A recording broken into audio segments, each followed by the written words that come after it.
Hi అండి, అందరికీ నమస్తే. Mister attitude part 48. అబ్బా అత్త, ఇప్పుడే నీ గురించి రిషి బావతో చెప్తున్నా. ఇంతలో నువ్వే కాల్ చేసావు. నేను ఎలా మర్చిపోతాను చెప్పు. కాకపోతే కొంచెం కాలేజ్లో అటెండెన్స్ లేదు. అసలు మనం వెళ్ళేదే తక్కువ కదా, అందుకే మానట్లేదు. అన్నయ్య కాలేజ్ మానితే కాళ్ళు విరగ్గొడతా అన్నాడు అని చెప్తుంది వేద. అవునా? వాడు అసలు కాల్ చేయడమే మానేశాడు. ఎంత బిజీ అయిపోతే మాత్రం నేను గుర్తులేనా? వాడిసారి వచ్చినప్పుడు చెప్తాను వాడి పని. అవును, ఇంతకీ రిషి అంటున్నావు. రిషితో ఎప్పుడు మాట్లాడ్డావు నువ్వు? కాల్ చేశాడా అని అడుగుతారు శివపార్వతి గారు అర్థం కానట్లు. లేదత్తా, బావ హాస్పిటల్కి వచ్చాడు. ఇక్కడే మన హాస్పిటల్లోనే ఉన్నాడు అని చెప్తుంది వేద. రిషి హాస్పిటల్కి వచ్చాడా అని కొంచెం గట్టిగా అనడంతో అది సామ్రాజ్యం గారు, వీరేంద్ర రెడ్డి గారు అందరూ వినడంతో, ఏంటి పార్వతి, ఏంటి రిషి అంటున్నావు, హాస్పిటల్ అంటున్నావేంటి అని అడుగుతారు కంగారుగా. హా అక్క, అది వేద కాల్ చేసింది. రిషి హాస్పిటల్కి వచ్చాడు అని చెప్తుంది. ఇదిగో మాట్లాడండి అని ఫోన్ ఇస్తూ ఉంటే సామ్రాజ్యం గారు వేద అంటారు. హలో పెద్దత్త, ఎలా ఉన్నావు అని మాట్లాడుతూ ఇక అర్జున్ వాళ్ళు పిలవడంతో, అత్త నేను మళ్ళీ కాల్ చేస్తాను అని కాల్ కట్ చేస్తుంది. మాట్లాడుతున్నా సరే వినిపించుకోకుండా మళ్ళీ వెంటనే ట్రై చేస్తారు సామ్రాజ్యం గారు వేదాకి. కానీ నాట్ ఆన్సరింగ్ అని వస్తే వెంటనే వాళ్ళకు కంగారుగా అనిపిస్తుంది. ఏమండి, నాకు ఏదో భయంగా ఉంది. రిషి హాస్పిటల్కి రావడం ఏంటండి? ఏమైందంటారు అని అంటే నేత్రకి గాని రిషికి గాని అని అంతకు మించి మాట్లాడలేక శ్రామధ్యం గారు ఏడుపు అందుకుంటారు. రాజ్యం అలాంటిది ఏమీ జరగదు అంటారు వీరేంద్ర గారు. అక్క, నువ్వెందుకని అలా ఆలోచిస్తున్నావు?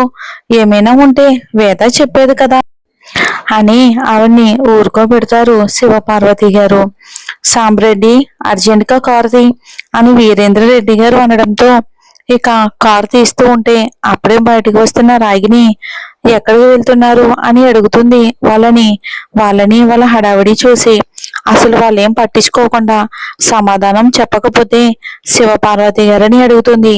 వదిన, ఎక్కడికి ప్రయాణం అంటూ ఆపి మరి, హాస్పిటల్కి వదిన, రిషి వాళ్ళు ఆడే ఉండారు అని చెప్పడంతో, అవునా, ఎందుకు అని అర్థం కానట్లుగా అడుగుతున్నా ఆవిడ్ని పట్టించుకోకుండా వాళ్ళు హాస్పిటల్కి వెళ్ళిపోతారు.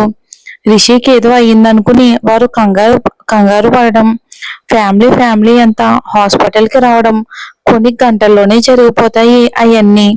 తారా, తారా అని పిలుస్తుంది రాగిని ఇల్లు టాపు దద్దరిల్లిపోయేలా. ఏంటమ్మా అని బద్ధకంగా వస్తుంది బయటికి తారా. విన్నావా తారా నువ్వు? రిషి వాళ్ళు హాస్పిటల్లో ఉన్నారంట.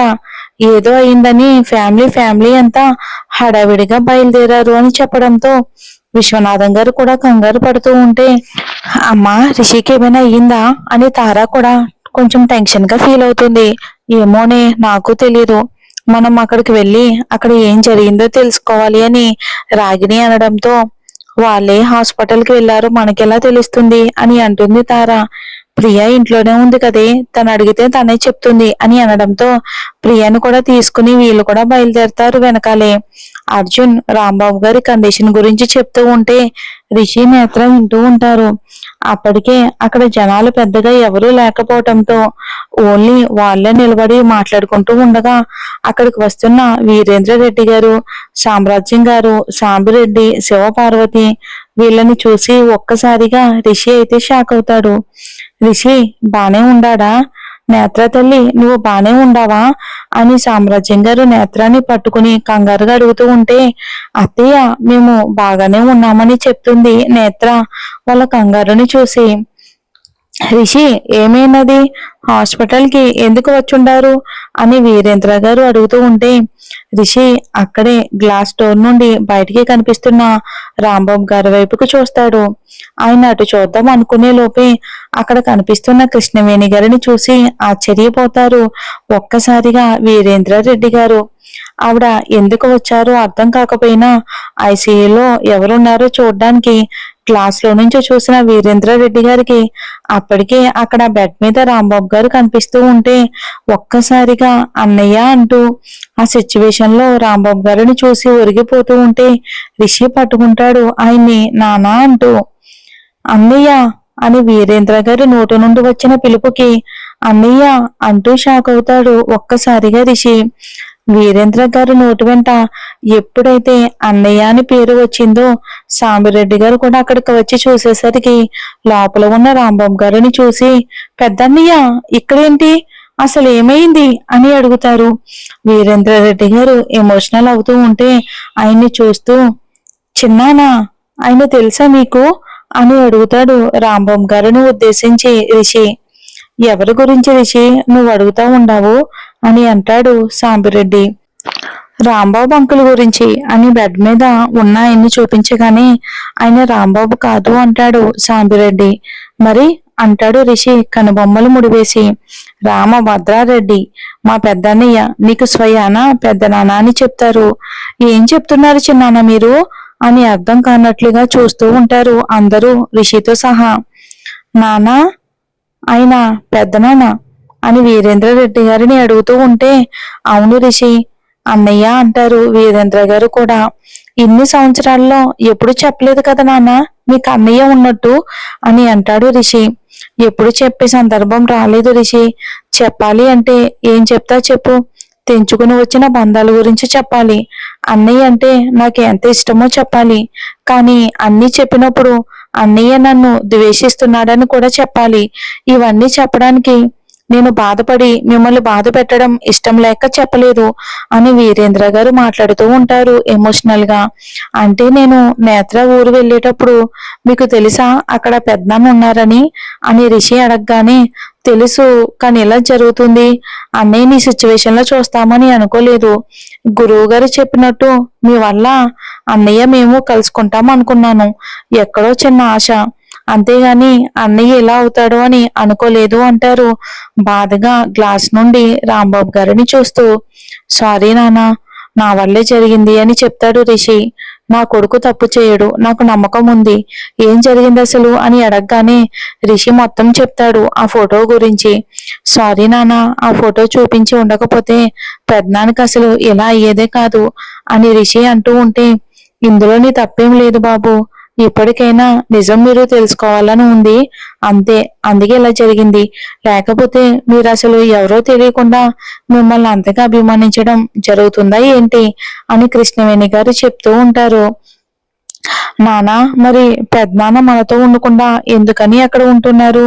మీరు పుట్టిన ఊరు అదే అయితే అన్ని వదిలేసి ఎందుకు వేరే ఊర్లో మనం ఉంటున్నాం?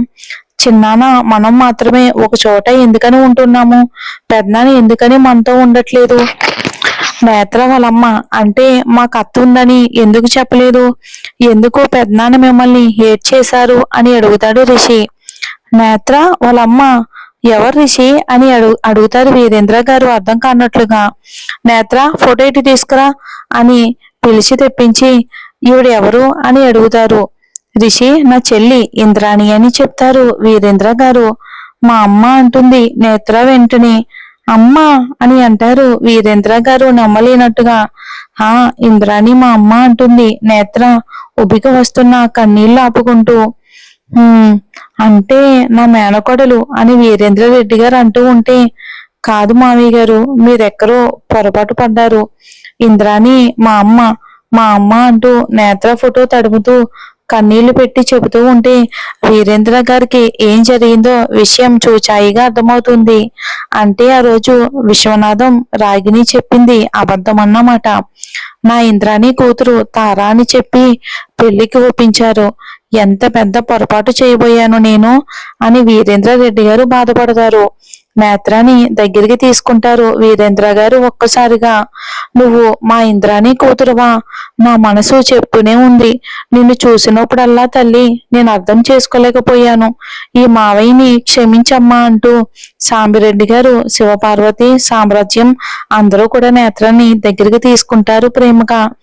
ఈ మావయ్యను క్షమించు తల్లి, నేను ఎంత పొరపాటు చేశానో నాకు ఇప్పుడే అర్థమవుతా ఉంది అని వీరేంద్ర రెడ్డి గారు అంటూ ఉంటే మావయ్య ప్లీజ్ మీరు ఇలా మాట్లాడకండి అని నేత్ర తల్లి లేని లోటుని ఆయన స్వంతనాల్లో తీర్చుకుంటూ ఉంటుంది. నాన్న ఏంటిదంతా, అసలు ఏం జరిగింది అని రిషి అడుగుతూ ఉంటే సాంబిరెడ్డి గారు మొత్తం చెప్పడం స్టార్ట్ చేస్తారు గతాన్ని. కృష్ణారెడ్డి తులసమ్మ గారికి 4 పిల్లలన్నమాట.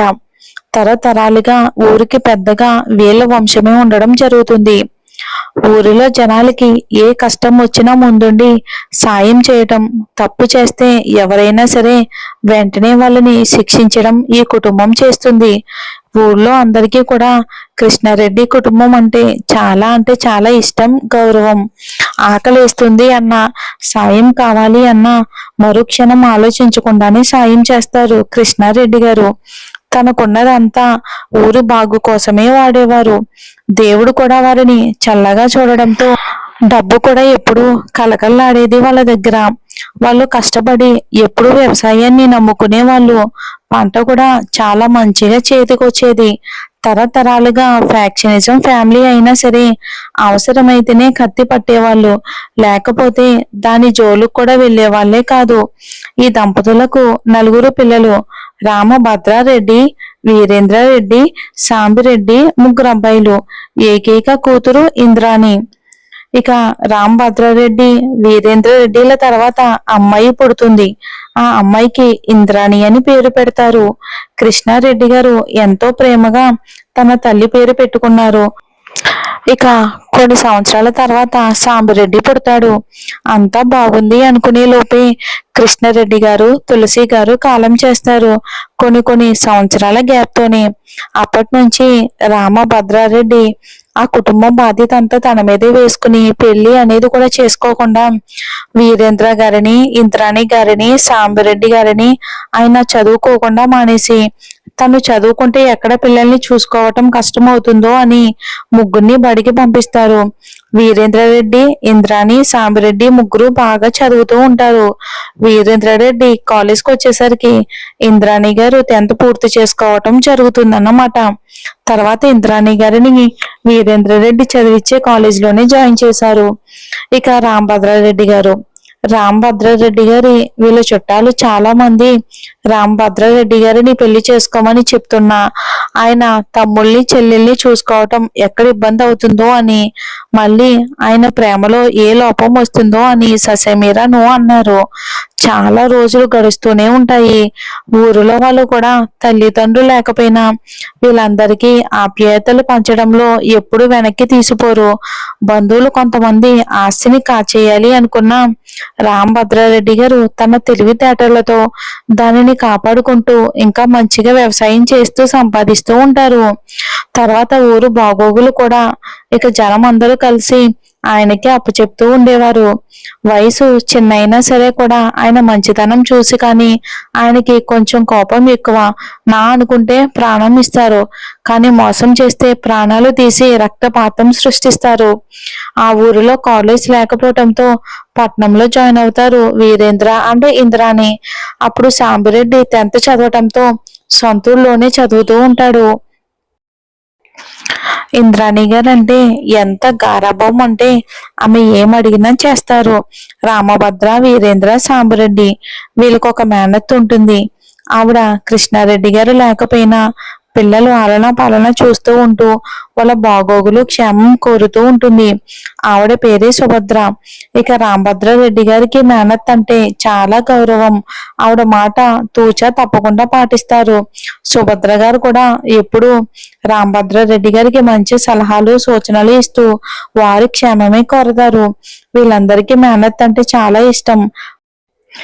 మాటల్లో మాటగా సుభద్ర గారు చాలా సార్లు వాళ్ళ కొడుకు మోహన్ రెడ్డికి ఇంద్రాణినిచ్చి పెళ్లి చేయాలి అనుకుంది. అదే విషయం చాలా సార్లు రామభద్రారెడ్డికి కూడా చెప్తుంది. అత్త సరదాగా అంటుంది అనుకున్న తర్వాత అది ఆవిడ మనసులో నుంచి వచ్చింది అని అర్థమయ్యి ఆవిడికి మాట ఇచ్చేస్తారు రామభద్రారెడ్డి గారు. ఇంద్రాణిని ఆవిడ ఇంటికి ఇస్తాము అని. వీరేంద్ర గారికి కాలేజీలో ఉన్నప్పుడు ఒకసారి ఒక విషయం తెలుస్తుంది. అది ఏంటంటే ఇంద్రాణి విశ్వనాథ్ అని తన క్లాస్మేట్ తో ప్రేమలో పడింది అని. వెంటనే చెల్లి దగ్గరికి వెళ్ళి అడుగుతాడు, ఏంటిది ఇంద్రాణి అని. ఏం చేస్తున్నావు నువ్వు? చదువుకోకుండా ఇదే చేసేది? అన్నయ్య మన కోసం ఎంత కష్టపడుతున్నారు అని అడుగుతాడు గట్టిగా. అప్పుడు విశ్వనాథం గారు వచ్చి, మీ చెల్లి తప్పేమీ లేదు, తను ఎంత చెప్తున్నా నేనే వినకుండా ప్రేమ అది ఇది అన్నాను. నాకు జాబ్ వచ్చాక మీ చెల్లిని పెళ్లి చేసుకుంటాను, అప్పటి వరకు ఈ విషయం ఎవరికి చెప్పొద్దు అని అడగడంతో ఆయన చెప్పింది కూడా సబాబుగానే అనిపించి ఇంకేం మాట్లాడడు వీరేంద్ర గారు. మరి ఏం జరుగుతుందో ఏంటో వచ్చే ఎపిసోడ్ లో చూద్దామండి. ఇంకా స్టోరీ చాలానే ఉంది.